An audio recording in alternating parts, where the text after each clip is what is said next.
menjadi bengkel. Seperti ini kita akan menjalankan tugas dari Ibu Hani tercinta. Tugasnya adalah mengetahui bagaimana sistem kerja dari sistem hidrolik dan pneumatik. Sebelum itu, akan tahu kata saya akan memperkenalkan diri dari sebelah kanan dan jauh.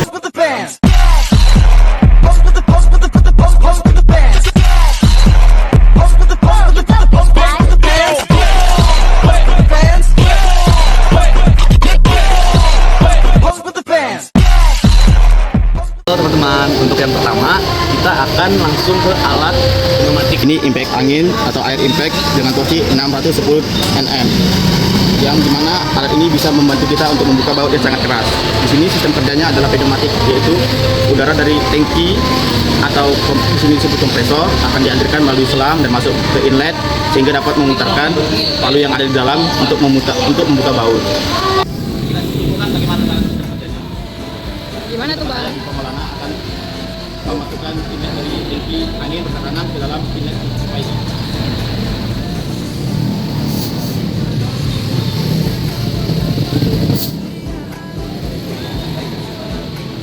Ini udara dari kompresor yang menghasilkan udara bertekanan akan mengalir dalam pipa dalam selang ini kemudian masuk ke inlet impact. Lalu kita akan menekan triggernya seperti kartu valve. Trigger itu berguna untuk seperti di video tadi, yaitu untuk mengatur mengalir atau tidaknya udara di dalam alat kerja ini. Jadi kalau kita tekan seperti ini, kita tekan seperti ini, impactnya akan bekerja. Bisa didengar. Itu seperti saya tekan palu dengan mesin rotarinya, seperti mesin gas motor. Jadi fungsinya buat apa nih Bang? Jadi seperti itulah sistem kerja pneumatik pada impact angin yang membantu memudahkan pekerjaan kita di dalam industri, baik itu industri perbaikan sepeda motor seperti ini maupun industri besar seperti pabrik kelapa sawit ataupun industri konstruksi yang ingin membutuhkan alat memudahkan untuk menentangkan atau mengendurkan baut. Di sini ada air tester, yaitu fungsinya untuk mengalirkan udara bertekanan ke media-media yang ingin dialiri udara bertekanan tanpa mengurangi tekanannya. Ini dia. Ini ada trigger untuk memicu keluarnya udara bertekanan sehingga tidak ketika ditekan udara bertekanan akan keluar. Bisa kita lihat contoh di sini. Tadi kan kita sudah membahas dua alat kerja ini yang menggunakan sistem pneumatik. Dua alat kerja ini disebut dengan aktuator. Aktuator ini tidak bisa bekerja sendiri tanpa udara bertekanan. Untuk udara bertekanan itu akan dihasilkan oleh sebuah mesin yang disebut dengan kompresor. Sekarang mari kita bahas lebih lanjut tentang kompresor. Mari kita ke bawah untuk melihat kompresornya. Kami ini kalau nggak disuruh Bu Hani nggak akan mau kami ke bawah ini. Ini kita disuruh Bu Hani ini.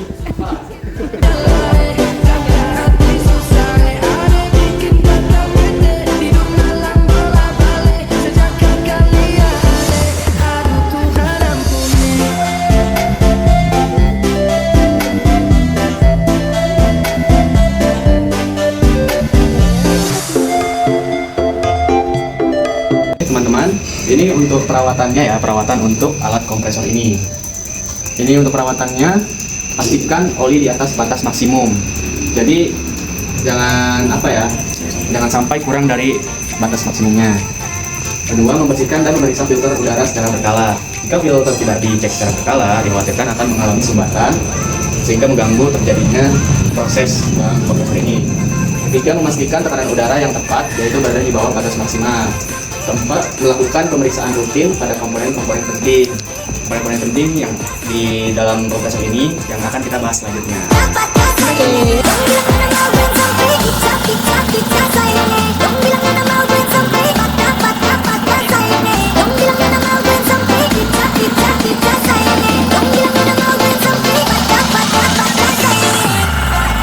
Oke teman-teman, di sini sudah ada alatnya. Di sini ada kompresor dengan merek kompresornya Hitachi, dan kompresor ini dibuat dari negara tetangga yaitu Malaysia, dan di sini spesifikasi tabung dengan tekanan 188 psi dengan volume 80 liter.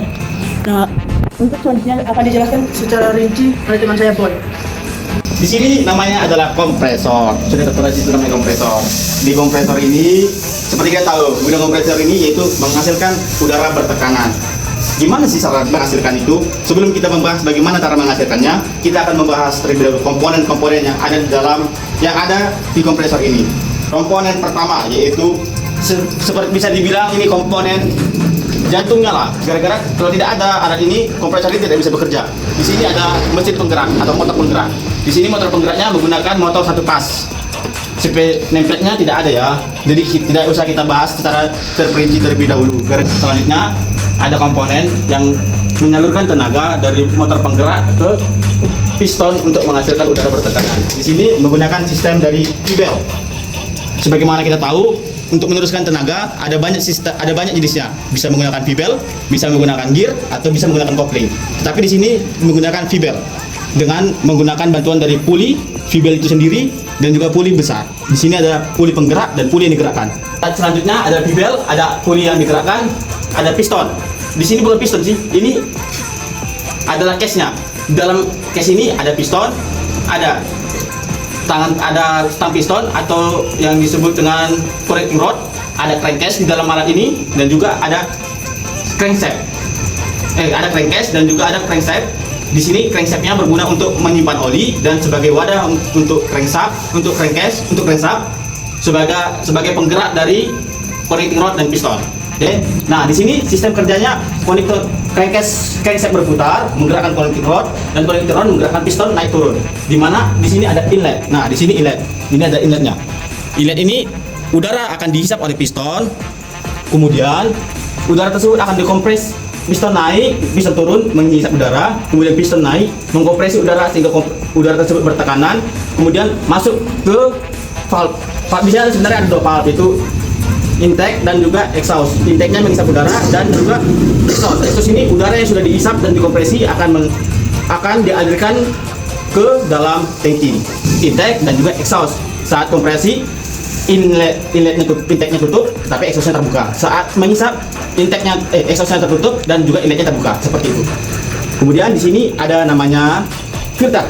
Di sini sebelum udara masuk ke dalam piston, terlebih dahulu udara difilter oleh filter udara untuk menyaring debu-debu atau partikel-partikel kecil agar udara tersebut murni tanpa ada debu-debu untuk mengganggu sistem kerja. Kemudian di sini ada namanya tempat penyimpanan oli. Di sini seperti kita lihat ya, sini tadi seperti dijelaskan Sarul bahwasanya kita harus mengecek kondisi oli. Di sini kita mengecek kondisi olinya. Olinya bagus dan baru, bening. Oli yang jorok itu pekat atau hitam seperti saya. Kemudian di sini ada yang namanya pressure switch. Nah, pressure switch ini tangki. Nah, itu. Dengar. Nah, dia akan duduk sendiri. Pressure switch ini gunanya untuk mengatur mesin penggerak agar menggerakkan piston. Agar penggerak ini tidak bergerak terus-menerus sehingga membuang daya yang berlebih dan mengakibatkan panas. Di sini sistem kerjanya, switch ini dia ada sensornya untuk mengukur tekanan yang ada di dalam tabung. Jika tekanan tersebut sudah mencapai ambang batas tekanannya, ambang batas bawah, maka pressure ini akan menggerakkan, meneruskan daya dari sumber ke motor. Kemudian jika udara yang sudah sampai di ambang batas atasnya, maka pressure switch ini akan otomatis memutuskan daya dari sumber tegangan ke motor penggerak. Ini udara sedang terkompresi dan masuk ke dalam kompresor ini. Nanti pada saat ambang batasnya dia akan otomatis memutuskan daya dari motor, dari sumber daya ke motor penggerak. Kita lihat seperti ini ya. Dia sudah mati dan dayanya tidak terus menerus masuk ke dalam motor, sehingga motor, jika sumber daya masuk terus ke dalam motor, maka motor ini akan bisa panas gara-gara bekerja terus menerus. Jadi di sini kita ada pressure switch. Kemudian di sini ada safety valve. Safety valve ini seperti kita tahu, dia untuk membuang tekanan jika tekanan berlebih. Jika pressure switch-nya rusak dan motor terus berputar, sehingga kita tahu bahwasanya motor ini hanya bisa menahan udara sampai 188 PSI, dan jika melebihi itu maka bisa dipastikan motor tabung kompresor ini bisa meledak dan membahayakan, sehingga dipasangkan pressure switch. Pressure safety valve ini berguna untuk membuang udara bertekanan saat udara mencapai batasan tertentu seperti ini. Nah, Itu dia saat membuang udara bertekanan. Bisa diaktifkan secara manual, dia tarik saja dan dia tutup lagi. Oke. Selanjutnya di sini ada selang untuk mengalirkan udara ke atas. Di sini tidak ada filternya ya. Filternya itu berada di atas. Dikarenakan mungkin tidak tahu ya kenapa ditaruh di atas filter udaranya. Tetapi filter udara itu ada untuk menyaring air atau debu yang terhasilkan oleh kompresor ini, agar udara yang bekerja itu betul-betul udara, tidak ada campuran air yang membahayakan komponen-komponen yang menyebabkan korrosi. Kemudian di sini ada check valve. Check valve ini berguna untuk membuang air.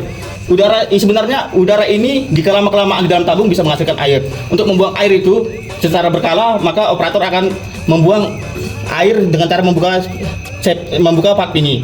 Jika valve ini dibuka, maka akan keluar udara dan juga air. Nah, ini adalah komponen-komponen kompresor. Cara bekerjanya seperti tadi dan juga menghasilkan udara. Ini adalah penghasil udara bertekanan, dan yang kita jelaskan secara di awal tadi adalah aktuatornya. Ini merupakan rangkaian yang disebut dengan pneumatik. Oke guys, setelah kita tadi bermain-main atau belajar di Planet Ban tentang sistem pneumatik, saatnya kita di sini belajar dengan alat berat, yaitu sistem hidrolik. Oke teman-teman, sekarang kita berada bersama dengan Bapak Mardi. Di sini Bapak Mardi adalah operator dari alat ini. Alat berat ini, eskavator ini. Sekarang kita akan mempertanyakan bagaimana cara kerja dari mesin ini kepada ahlinya langsung, yaitu Bapak Mardi. Sistem cara kerja eskavator ini khususnya untuk proyek, sistem menggali tanah atau bikin saluran dan semacamnya lah. Pokoknya sejenis tanah. Di sana Pak. Ini powernya berupa hidrolik ya Pak? Sini sistemnya hidrolik pump. Tenaga hidrolik. Nah di sini Bapak pakai hidroliknya itu oli ya Pak?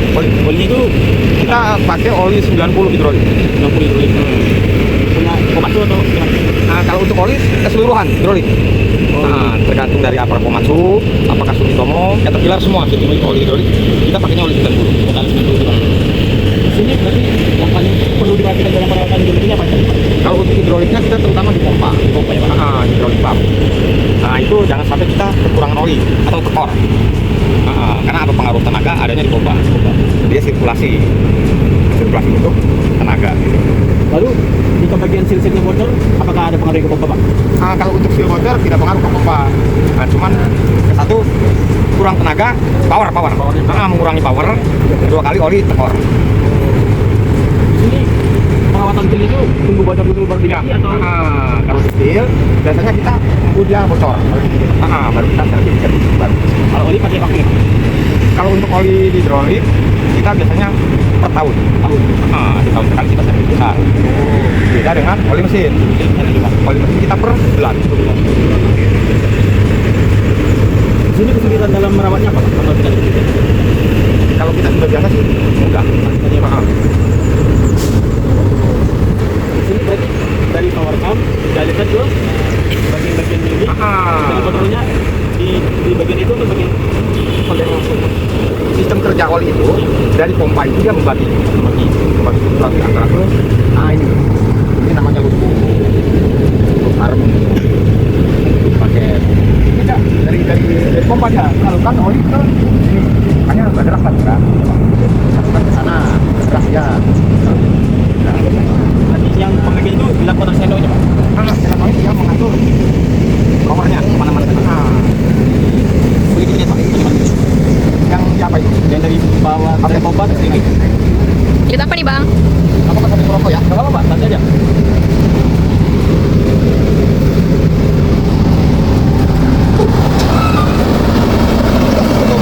Pompa ya Pak? Yang kita Pak? Iya. Hidrolik Pak. Lalu dari pump dia naik ke? Hidrolik Pak ini dia membagi oli Pakai ke saluran itu tadi. Dia menyuplai oli enggak. Kita bagian solenoidnya di mana Pak? Ayo solenoid. Ini solenoid. Nanti dari pompa ke solenoid. Solenoid dulu, karena dia strom Pak, elektrikal. Oh elektrikal. Elektrikal dia mengatur. Oke Pak. Baru dia bekerja. Ya menyuplai. Tapi pakai meter dulu saja Pak. Ini sudah keluar. Kita bola. Hidroliknya Pak. Hidroliknya nanya. Hidrolik ya Pak. Nanti sebelum masuk ke bagian itu cari dulu ke ya Pak. Dari tangki. Tinggi. Oh tinggi itu. Dari tangki ke sini. Ntar Ya. baru ke pump. Baru ke Baru disuplai. Ini penggerak pompanya berarti mesin ya Pak? dari Engine. Engine sini mereknya Isuzu Pak. Penggantian filter itu tunggu penggantian oli atau ada waktu Pak? Kalau untuk filter hidrolik itu tergantung nanti. Nah, tergantungnya kalau misalkan dia ada kendala power berkurang, kayak semacam apa ya, lemot. Nah, kita cek di filter. Nah, apakah ada kotoran atau karena filternya yang mampet. Kalau misalkan dia filter yang bermasalah ya kita buka, kita ganti. Jadi tidak ada perawatan berkala gitu Pak? Nah, Perawatan berkala kita hanya di servis oli. untuk mesin aja. Nah, Kalau tangki hidroliknya di mana Pak? tangki mobilnya di